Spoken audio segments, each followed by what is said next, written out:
चट्टानों का अध्ययन करेंगे और हम यह जानने का प्रयास करेंगे कि हमारी चट्टानों का निर्माण किस प्रकार से हुआ है। कौन कौन से कारक मिलकर के हमारी चट्टानों के स्वरूप को तय करते हैं। तो ऐसे में हमें सबसे पहले ये जान लेना चाहिए कि चट्टानें कठोर भी होती हैं और मुलायम भी होती हैं। इसमें जल प्रवेशता हो भी सकती है और नहीं भी हो सकती है, क्योंकि हमें ये भ्रांति होती है कि चट्टानें मूलतः कठोर होती हैं, जबकि ऐसा नहीं है।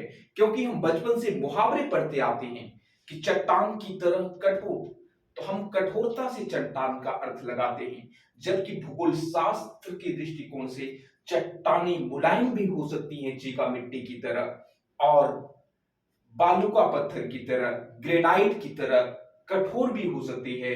अर्थात चट्टानों का जो गुण होता है, जो उसकी विशेषता होती है, उसकी विशेषता में कठोरता और मुलायमपन दोनों शामिल होता है। साथ ही साथ चट्टानों में जल एक पार से दूसरे पार तक जा सकता है और नहीं भी जा सकता है, तो उसे हम किसके अंतर्गत शामिल करते हैं? चट्टान के अंतर्गत शामिल करते हैं। तो जब हम चट्टानों का क्लासिफिकेशन करते हैं, उसका वर्गीकरण करते हैं, तो तीन चट्टानें हमारे सामने आती हैं, जिसमें पहली चट्टान के रूप में, जिसे हम प्राथमिक चट्टान कहते हैं, आग्नेय शैल के रूप में आपके सामने आती है, जिसकी उत्पत्ति के संदर्भ में अगर देखा जाए, जिसके जन्म के संबंध में अगर देखा जाए, तो लैटिन भाषा के इग्निस शब्द से इसकी उत्पत्ति हुई है। लैटिन भाषा के कौन से शब्द से? इग्निस शब्द से इसकी उत्पत्ति हुई है, जिसका अर्थ होता है आग की तरह मिथ्याभास देने वाला, आग की तरह दिखने वाला, लेकिन ये मिथ्याभास होता है। वास्तव में आग नहीं होती है, आग की तरह नहीं कुछ जल रहा होता है। इसका टेम्परेचर इतना हाई होता है जिससे ये आग की तरह दिखाई देता है। और हमारी आग्नेय चट्टान की जो उत्पत्ति हुई है, उसका संबंध कहीं ना कहीं किससे है? ज्वालामुखी क्रिया से है।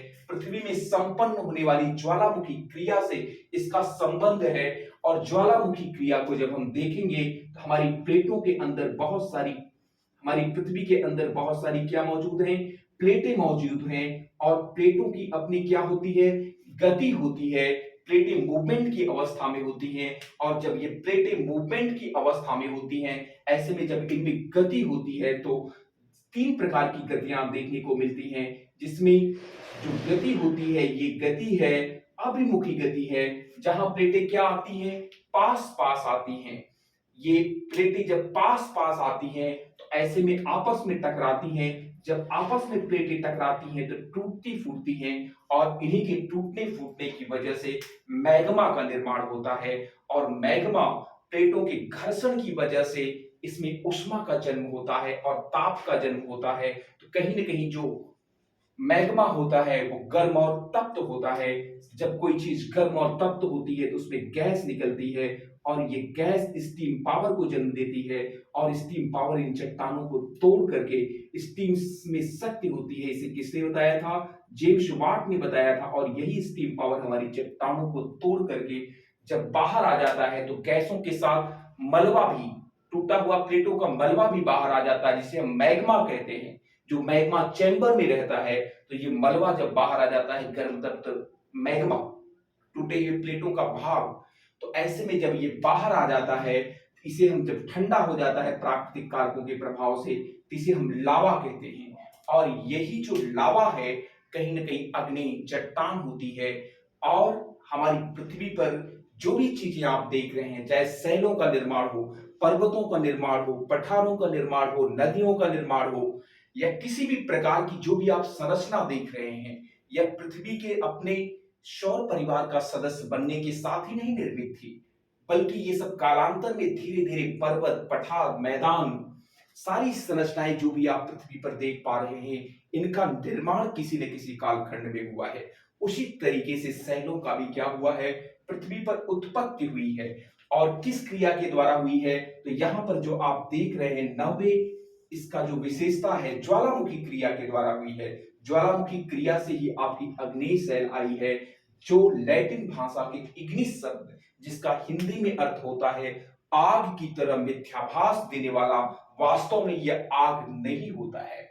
और जो हमारी अगली चट्टान है, वो अवसादी चट्टान है। तो हम इसे प्राथमिक राख क्यों कहते हैं? क्योंकि सबसे पहले आने वाली पृथ्वी पर चट्टान कौन सी है?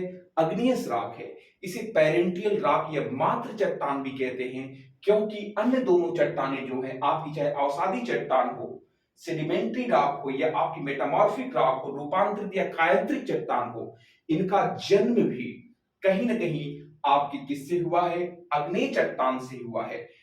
अग्नि चट्टान कहां से आई है? ज्वालामुखी क्रिया के दौरान हमारी पृथ्वी से आई हुई चट्टान है।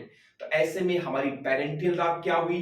अग्नेय चट्टान हुई, क्योंकि अन्य दो चट्टानें जो हमारी पृथ्वी पर बनी हुई हैं, उन सबकी जन्मदात्री कौन है? तो अग्नेय चट्टान ही उन सबकी क्या है? जन्मदात्री है, जन्म देने वाली है। और जब हम अगली विशेषता के तौर पर देखते हैं अवसादी चट्टान, तो अवसाद का मतलब होता है कूड़ा करकट इकट्ठा हो जाना। तो यहां पर जब हम देखते हैं अवसादी शब्द का जो उत्पत्ति हुई है लैटिन भाषा के सेडिमेंटम शब्द से हुई है, जिसका अर्थ होता है कूड़ा करकट। अर्थात कि जब ये अवसाद अग्नि चट्टानें धीरे धीरे इनमें जल रिस रिस करके जाता है, ये कमजोर हो जाती हैं, इनमें अपक्षय होता है, अपर्दन होता है, एक स्थान से दूसरे स्थान पर ये टूट फूट करके जाकर के एकत्रित हो जाती हैं और ताप के दाब के प्रभाव से अपने स्वरूप को परिवर्तित कर देती है। तो इसी चट्टान को हम क्या कहते हैं? अवसादी चट्टान कहते हैं, सेडिमेंट्री रॉक कहते हैं। It is clear? तो इस बात को हमें यहां पर बिल्कुल क्लियर रखना है कि सेडिमेंट्री रॉक का निर्माण का संबंध कहीं ना कहीं हमारी अग्नि चट्टानों के टूटने फूटने और उनके कहीं पर एकत्र होने की वजह से हुआ है। और अग्नि चट्टानों का संबंध कहीं ना कहीं ज्वालामुखी क्रिया, मैग्मा और लावा से होकर के जुड़ता है। इस बात को, इस कोरिलेशन को, इस संबंध को हमें व्यापक स्तर पर देखने की जरूरत है। यहां पर रटने की कोई आवश्यकता नहीं है। तो यहां पर हम देखते हैं हमारी रूपांतरित चट्टानों का जो उत्पत्ति हुई है वो लैटिन भाषा के मेटामॉर्फोस शब्द से हुई है, जिसका हिंदी रूपांतरण अर्थ होता है मेटामॉर्फिक, मीन्स रूप परिवर्तन। जब अग्नि चट्टान या अवसादी चट्टान किसी कारणवश और गहराई में दब जाते हैं या कोई रासायनिक घूल उनमें अवक्रिया करके उनके स्वरूप में परिवर्तन कर देता है, कोई रासायनिक तत्व क्षार या अम्ल उसमें अवक्रिया करके क्या कर देता है? उनके स्वरूप में परिवर्तन कर देता है, उनके रूप में परिवर्तन कर देता है, तो उसे हम क्या कहते हैं? रूपांतरित चट्टान कहते हैं या कायांतरित चट्टान कहते हैं। ये अग्नि चट्टान भी हो सकती है, अवसादी चट्टान भी हो सकती है, जो अपनी काया परिवर्तन से बनती, अपने स्वरूप परिवर्तन से बनती है। और स्वरूप परिवर्तन के कारक कहीं ना कहीं ताप होते हैं, दाब होते हैं, रासायनिक घोल के रूप में हमें देखने को मिलते हैं। तो इस बात को यहां पर हमें बिल्कुल क्लियर रखनी है। तो आगे हम जब देखते हैं कि कौन अगली विशेषता के तौर पर, जब हम दूसरी विशेषता पर बात करते हैं, तो जीवाश्म का नंबर आता है। तो किस चट्टान में जीवाश्म पाया जाता है, किस चट्टान में जीवाश्म नहीं पाया जाता है, इसे जब हम देखते हैं तो कहीं ना कहीं हमें दिखाई पड़ता है कि अग्नि चट्टान में जीवाश्म नहीं पाया जाता है। क्यों नहीं पाया जाता है?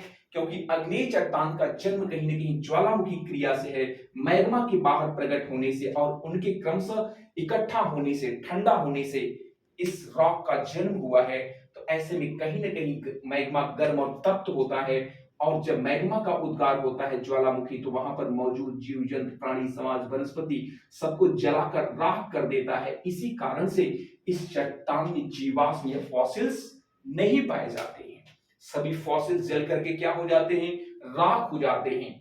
यहाँ ज्वालामुखी के संपर्क में आने वाले जीव जंतु और वनस्पतियों की कार्बन डेटिंग भी नहीं हो सकती, डीएनए परीक्षण भी नहीं हो सकता, क्योंकि कुछ भी वहां पर अवशेष नहीं बचता है। वहीं पर जब हम अवसादी चट्टान की बात करते हैं तो इनके ठंडा होने और इनके रंध्र में जल जाने और इनके टूटने फूटने की वजह से ही और कहीं पर जाकर इकट्ठा होने की वजह से ही सेडिमेंट्री रॉक का जन्म होता है, अवसादी चट्टानों का जन्म होता है। तो अवसादी चट्टानों में कहीं ना कहीं क्या पाए जाते हैं? जीवाश्म पाए जाते हैं। जब भी ये एक स्थान से दूसरे स्थान पर लावा हमारा जाकर के, अग्नि चट्टाने जाकर के अपना जमती हैं, तो इनके इनके नीचे दबने वाले जीव जंतु और वनस्पतियां धीरे धीरे क्रमशः सड़ती रहती हैं, जिसकी वजह से इनमें क्या पाए जाते हैं? जीवाश्म या फॉसिल्स पाए जाते हैं। जब इसमें जीवाश्म या फॉसिल्स पाए जाएंगे तो यहाँ पर कहीं ना कहीं अवसादी चट्टानों में आपको तेल कूप देखने को मिलेगा, कोयला देखने को मिलेगा। तो अवसादी चट्टानों का संबंध कहीं ना कहीं तेल कूप और कोयले से भी हमें दिखाई पड़ता है। तो इस बात को यहाँ पर हमें बिल्कुल क्लियर रखना है, इट इज क्लियर। तो यहाँ पर हम लोग देखते हैं रूपांतरित चट्टानों को जब हम देखते हैं तो इससे मेटामॉर्फिक शब्द से हुआ है, रूप परिवर्तन की वजह से, और इसमें जीवाश्म पाए जाते हैं, इसमें भी जीवाश्म कहीं ना कहीं पाए जाते हैं। तो इन दोनों चट्टानों में जीवाश्म पाए जाते हैं, लेकिन यहाँ पर जब हम अग्नेय चट्टान की बात करते हैं तो इसमें जीवाश्म नहीं पाए जाते हैं। क्यों नहीं पाए जाते हैं? क्योंकि इसका जन्म ज्वालामुखी क्रिया से हुआ है। ज्वालामुखी में गर्म और तप्त मैग्मा होता है जो इसे क्या कर देता है, इसके संपर्क में आने वाले जीव जंतु और वनस्पतियों को जलाकर राख कर देता है। इसी कारण से अग्नि चट्टानों में जीवाश्म नहीं पाए जाते हैं। वहीं पर जब हम अगला देखते हैं परतदार, तो परतें नहीं पाई जाती हैं किसमें? अग्नेय चट्टानों में। जब भी ज्वालामुखी की क्रिया होती है तो अग्नेय चट्टान, जैसे एक बार ज्वालामुखी की क्रिया हुई तो यहाँ पर मैग्मा बाहर प्रकट हुआ और ठंडा होकर के लावा के रूप में, अग्नेय चट्टान के रूप में परिवर्तित हो गया। लेकिन जब दोबारा फिर 1 साल के बाद, 6 महीने के बाद, 2 महीने के बाद फिर इसमें ज्वालामुखी उद्गार होता है तो इसके साथ क्या बना लेता है? गर्म और तप्त होता है ज्वालामुखी का जो आने वाला मैग्मा है। ये मैग्मा ऊपर वाली परतों को पिघला करके गर्म तप्त होने की वजह से उनके साथ अपने को क्या बना लेता है? संबंध बना लेता है। तो उसमें परतों का विभाजन आपको देखने को नहीं मिलता है, उसके साथ जुड़ जाता है, बिल्कुल चिपक जाता है, अर्थात कह दिया जाए साधारण भाषा में। इसी कारण से यहाँ पर आपको परतें नहीं दिखाई पड़ती हैं, जबकि आप जब देखते हैं अवसादी चट्टानों में स्पष्ट परतों का विभाजन पाया जाता है। क्योंकि यहाँ पर अस्पष्ट परतों का विभाजन इस कारण से पाया जाता है क्योंकि क्रमशः इनके टूटने फूटने, अग्नेय चट्टानों के लावा के क्रमशः टूटने फूटने, अग्नेय चट्टान के क्रमशः टूटने फूटने और एक जगह पर एकत्रित होने की वजह से होता है। तो ऐसे में आप देखते हैं यहां से ये चट्टान टूट करके क्रमशः एकत्रित हो रही है, तो परत दर परत, परत दर परत ये जमती जाती है, जिसके कारण अवसादी चट्टानों का क्या होता रहता है? निर्माण पाया जाता है। और एक परत की एज का दूसरी परत की एज कब उसका जमाव हुआ है, इसे भी हम क्या कर सकते हैं? जान सकते हैं आसानी से। ठीक प्रकार से इसे हम क्या कर सकते हैं? जान सकते हैं, अर्थात इसमें स्पष्ट परतों का विभाजन पाया जाता है और परतों की उम्र का ज्ञान भी हम कर सकते हैं कार्बन डेटिंग के माध्यम से। इस बात को यहाँ पर हमें बिल्कुल क्लियर रखना है। और जब हम देखते हैं तो रूपांतरित चट्टानें, अवसादी चट्टानों में परतें पाई जाती हैं और इसमें भी परतें पाई जाती हैं, रूपांतरित चट्टानों में भी या कायांतरित चट्टानों में भी। उसके बाद जब हम देखते हैं रवेदार चट्टानें, तो ये जो चट्टानें होती है अग्नेय चट्टानें, वो रवेदार चट्टानें होती हैं, उसमें रवे पाए जाते हैं, रवे के रूप में कण मौजूद होते हैं।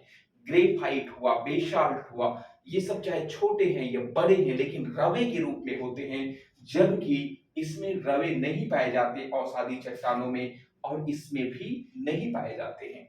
जब हम अवयांत्रिक संरचना की बात करते हैं, इंटीरियर स्ट्रक्चर की बात करते हैं, पृथ्वी के आंतरिक भाग की संरचनाओं की बात करते हैं, तो पृथ्वी के आंतरिक एंडोजेनिक फोर्सेस की वजह से ही ज्वालामुखी का उद्गार होता है।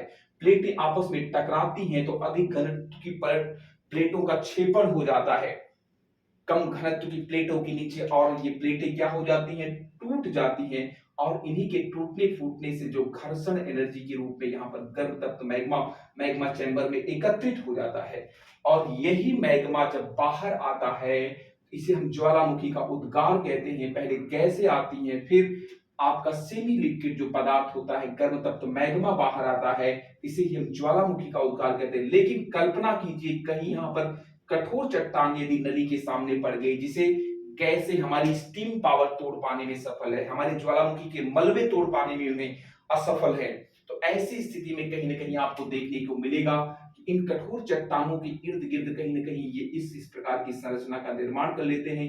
मैग्मा अपने लिए स्पेस कवर कर लेता है। तो यही जो संरचनाएं निर्मित होती हैं, इसे हम अभयांत्रिक संरचना कहते हैं।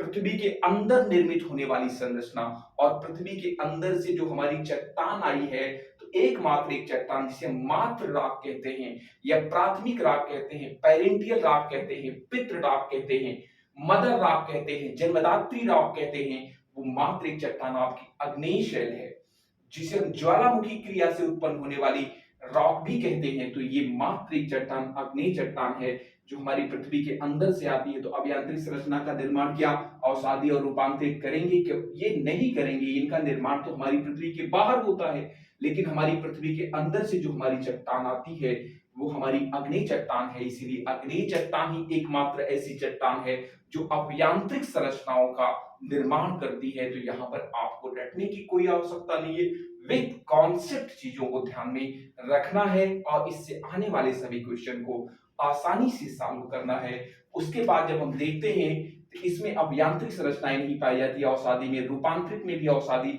अभियांत्रिक संरचनाएं नहीं पाई जाती है तो मात्र लैकोलिथ, पैथोलिथ, लोबोलिथ, सिल और डाइक जैसी अभियांत्रिक संरचनाएं केवल आपके अग्नेय चट्टान में पाई जाती हैं। और जब हम कठोरता की बात करते हैं तो ये मूलतः अग्नेय चट्टान हमारी क्या होती है, कठोर होती है। और अवसादी चट्टान इनके अग्नेय चट्टानों के ही क्रमशः टूटने फूटने से, इनके जमा होने से अग्नेय चट्टानों का जन्म हुआ और अग्नि के क्रमशः टूटने फूटने और किसी स्थान पर एकत्रित होने, ताप और दाब के प्रभाव की वजह से ही अवसादी चट्टानों का निर्माण हुआ है। इसलिए अवसादी चट्टानें क्या होती हैं, टूटने फूटने से होने की वजह से इनके कण अलग अलग होते हैं परस्पर, इसीलिए ये मूलतः क्या होती है, मुलायम चट्टानों के रूप में दर्ज किया जाता है इन्हें। तो मुलायम चट्टानें कौन होती है, अवसादी चट्टानें। और आपकी रूपांतरित या कायांतरित चट्टान जो होती है वो मुलायम भी हो सकती है और कठोर भी हो सकती है। और ढेर युक्त अगर हम इसकी विशेषता देखें तो ये चट्टान मूलतः ढेर युक्त चट्टान होती है। कौन सी चट्टान, आपकी अवसादी चट्टान। अग्नेय चट्टान ढेर युक्त होती है, ये चट्टान ढेर युक्त नहीं होती है और ये चट्टान भी ढेर युक्त नहीं होती है। और जब हम विस्तार की दृष्टिकोण से देखते हैं तो सबसे ज्यादा जो चट्टान हमारी पृथ्वी में पाई जाती है तो वो चट्टान है अवसादी चट्टान है। पर 75% भाग कहीं न कहीं आपकी अवसादी चट्टानों का पाया जाता है और 25% भाग में ही आपकी कौन सी चट्टानें मौजूद होती हैं, आपकी रूपांतरित और कायांतरित चट्टानें यहां पर देखने को मिलती हैं। और फिर आप ज्वालामुखी क्रिया से देखेंगे, संबंध को देखें तो कहीं ना कहीं आपको ज्ञात होता है ज्वालामुखी का संबंध किस चट्टान से है, ज्वालामुखी क्रिया से कौन सी चट्टान हमारी बनती है। तो आप पहले ही देख चुके हैं ज्वालामुखी क्रिया से आपकी जो चट्टान बनती है वो कहीं ना कहीं अग्नेय चट्टान होती है। तो ज्वालामुखी क्रिया का संबंध से बनने वाली जो हमारी चट्टान है वो अग्नेय चट्टान है।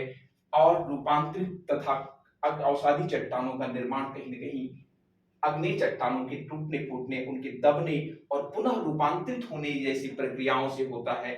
इस प्रकार से हम चट्टानों को व्यापक आधार पर यहाँ पर देखने का प्रयास करेंगे। साथ ही साथ जब हम देखते हैं इनके क्षैतिज विस्तार के दृष्टिकोण से कौन सी चट्टान सबसे ज्यादा पाई जाएगी, तो क्षैतिज विस्तार के दृष्टिकोण से अगर आप देखेंगे तो आपकी अवसादी चट्टान सबसे ज्यादा पाई जाती है। और ऊर्ध्वाधर लंबवत विस्तार की दृष्टिकोण से देखेंगे तो आपकी अग्नेय चट्टानें और रूपांतरित चट्टानें सबसे ज्यादा पाई जाती हैं पृथ्वी में। हमें इस बात को यहाँ पर इनकी विशेषताओं को ध्यान में रखना है और इनकी विशेषताओं से आपकी परीक्षाओं में बहुत सारे प्रश्न आते हैं।